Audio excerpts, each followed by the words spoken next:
Hey guys, what is up? DodaTech here, and today I'm bringing you a business use computer for $750. Now, before we get started, this computer is for business use. Now, when I say business use, it will play games, but it doesn't have its own dedicated graphics card. So, if you want to play games with this system, it'll be great. Just chuck in a dedicated graphics card. And yeah, and please don't forget to subscribe before we get started and check out my channel. For a processor, we're using an Intel Core i5-4670. This is a quad-core processor clocked at 3.4 GHz. This processor is on the LGA 1150 platform, and it's got 6 MB of L3 cache, and it's only going to cost about $250. For a motherboard, we're using the Asus H81 M+. This motherboard has the LGA 1150 socket. It's a micro ATX board, so it's quite a bit shorter than normal sized ATX boards. Supports up to 16 GB of DDR3, and it has SATA 3 6 gigabits a second. Now, this board can support one graphics card, and that's a full 16x PCI Express lane. And you can chuck in RAID cards, Red Rocket cards, whatever, and it's also got a legacy PCI slot. Yeah, it's quite a small board, as I said, and yeah, it supports USB 3 as well, and yeah. Also, I thought I'd mention, it does have dual video outputs, and that one on top of the DVI and VGA port is an old printer port. So if you're using older printers, you can use that, but otherwise, as I said, this board will only cost about $75. For memory, we're using the Avixa Core series. We have 8 GB of DDR3 RAM clocked at 1600 MHz. Now, this is my favorite budget RAM as it runs really well and it's quite fast.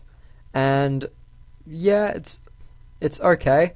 It's CL9, so it's reasonably, well, yeah, it's okay.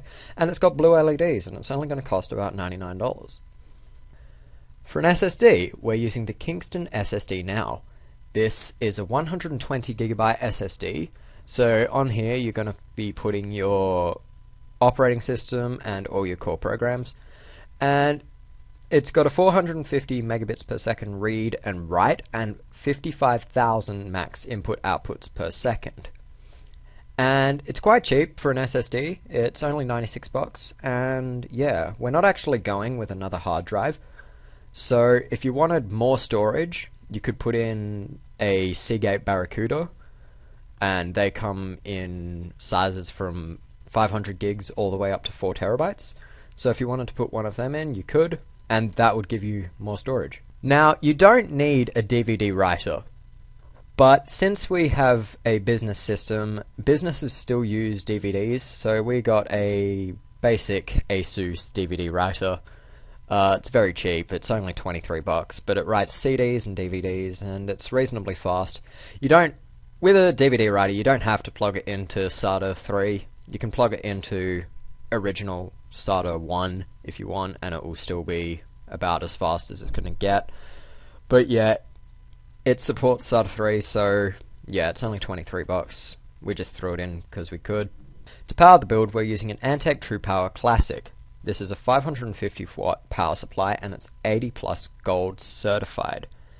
Now this means that it's going to be running at about 95% efficiency. And it's non-modular, so yeah, you're going to have a bit of cables running around everywhere, but it's only $129, so we can't complain.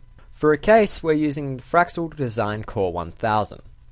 This is the USB 3 version, and it's micro ATX form factor case, but it supports up to ATX motherboards. Now, this case, as I said, it's the micro ATX form factor, so it's really small, and yeah, it's a case. A case is a case. You can throw any case in here. If you find one cheaper that can fit all your hardware, grab it. But yeah, this case is $69, and yeah, it's a great case. And it's actually quiet as well. It's got noise dampening foam, and I think it only has one fan. So yeah, $69, get that. Thanks for watching, guys. Please don't forget to comment, rate, and subscribe, and check out some of my other videos, links on screen right now. Thanks, guys, and I'll catch you in the next one.